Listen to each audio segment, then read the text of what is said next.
Hey guys, I'm Elizabeth Newsom and welcome to my BookTube channel. Today I'm going to talk about the top 3 myths about starting a YouTube channel.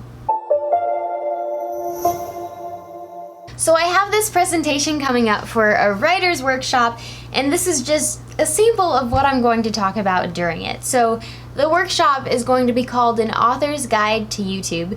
Just really how to use YouTube as an author to build your audience and offer your books. And I'm by no means an expert, but I've been doing it for over 2 years now. I have a decent following. I've gradually built it up over time. So of course I have some advice and experience, and then I've done some research on it as well. But I remember when I was first starting my YouTube channel, I thought about starting it for around 2 years or so before I actually started it. And there was just kind of this hesitancy, this feeling that I felt like I couldn't break that barrier and get into YouTube. I just wanted to wait for the right time and the right equipment, and essentially I believed a lot of myths that prevented me from starting a YouTube channel as soon as I could have. And the 3 myths are that you don't have enough ideas, you don't have enough time, and you don't have enough money. Even though initially I felt really insecure about my YouTube video ideas, and I felt that the video ideas I had weren't good enough, or that I just didn't have ideas at all. And of course, producing content on a regular basis is hard, whether that's once a week for a YouTube channel or twice a week for Wattpad chapters. So sometimes coming up with ideas is challenging, but it's really not that bad. One thing I like to do is just kind of look at what's going on around me and think of how I can use that material and turn it into a video. So sometimes I make more life type videos, like the top ways to avoid the freshman 15, because that makes sense for me since my audience is primarily college age students and high school students.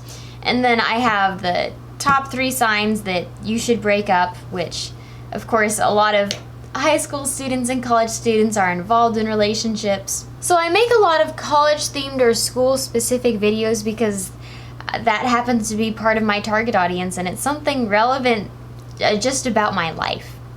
Another really easy idea is just to do a day in the life of videos. Just vlog what happens to you throughout the day and what a normal day is like for you. And it might not be anything too exciting, but that's okay because it's your life, it's different from anyone else's, and people are going to think that that's interesting just because it's different. With that said, there are of course boring ways to do it. You don't have to film the entire day. You should just take some snippets of the highlights or things that you know will look good on camera. But I found that those videos for me, I like to do a day in the life of a college student, and then I did a day in the life of a college student and author since I recently got published, and both of those videos tend to get more views than the rest of my videos.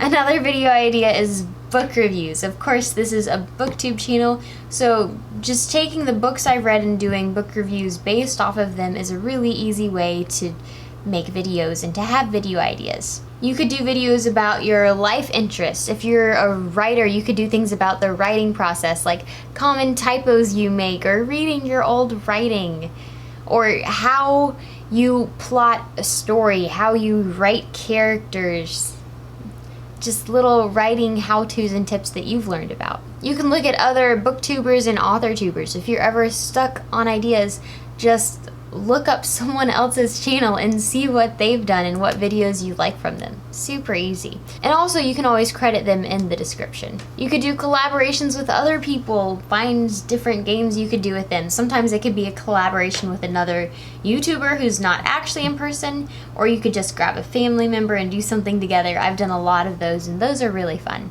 Finally, there's a bunch of BookTube stuff you can do. You can do book tags, bookshelf tour, unboxing, book hauls, book unhauls. There are a lot of BookTube specific type videos that are really easy to film. I'm going to summarize really quickly some of my best performing videos on my channel. So there's themed book reviews. Instead of just reviewing one book, I take a group of books and I say like best pirate romance or best books about assassins or romances with royalty. And I make a themed video about it, and those tend to do much better than just an individual book review. Book-related recipes. I don't know why, but people really like to see cooking type videos, even though the ones I do often don't end up very well. I was once Snow White and I made this poisoned carameled apple recipe. The only problem was it tasted like poisoned caramel apples because I burnt the caramel really badly. It was awful. And then I made lambus bread from Lord of the Rings, kind of out of a gingerbread recipe, but I burnt it, so it didn't taste super great. It was better than the burnt caramel though. Gosh.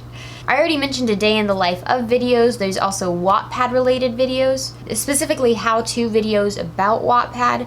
I don't know why they do so well. Maybe just because I have a good-sized audience, around 30,000 on Wattpad, so that helps it.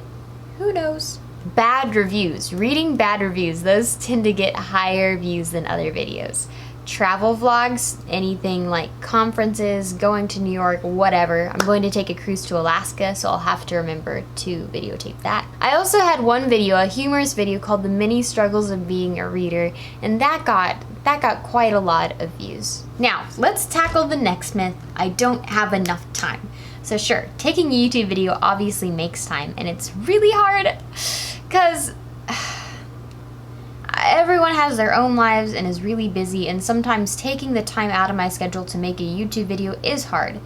And I don't always get to it every week, but that's okay. You just start off doing whatever you can do, and you pick a schedule that you think you can consistently stick to.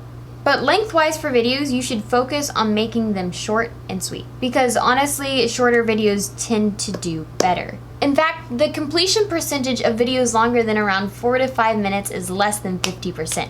So less than half the video of people who start videos that long actually finish it. So it's okay to do really short reviews and videos, because that's not only less time to film, but less time to edit on the back end. Finally, there's equipment. And this tackles the myth of I don't have enough money.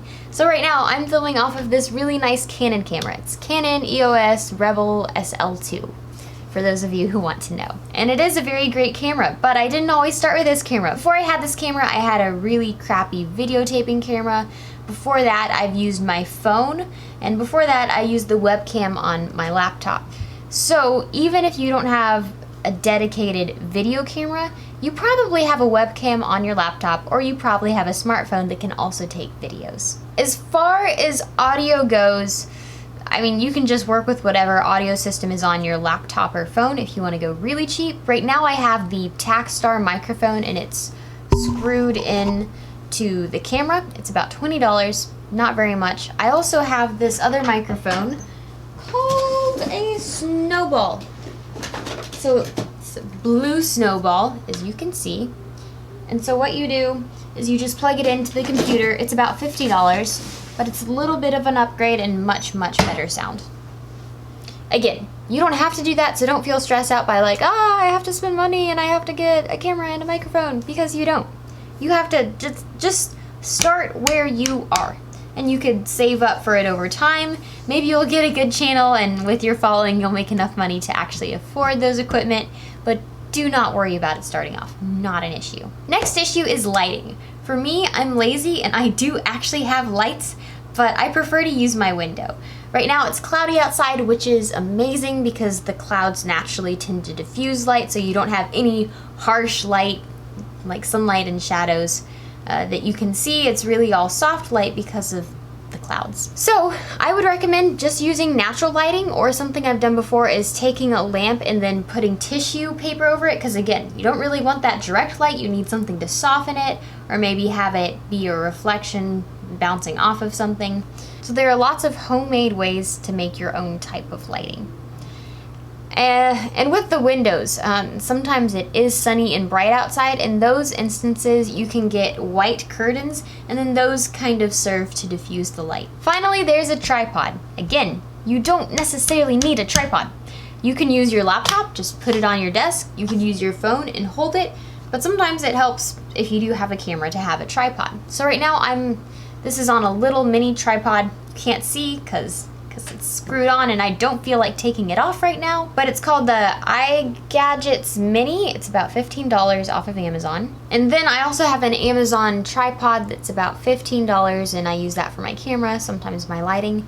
Again, you don't have to use these things. You can take a camera or laptop or whatever and prop it on top of a lot of books or on a desk or on boxes. There are so many options. Do not let cost be the limiting factor. Next, there's editing. For editing, I use iMovie, but I know for Windows you can use Windows Live Movie Maker, and both of those programs should come with the computer and you shouldn't have to worry about actually purchasing video editing software. And if money is still a concern from you, please talk to me in the comments below, because it should not be. You can either go really low budget for filming for a YouTube channel, or you can go no budget. It is very viable, very doable, and the best thing you can do for your YouTube channel is just to get started regardless of the type of equipment you have. Well, there you guys have the top 3 myths about starting a YouTube channel.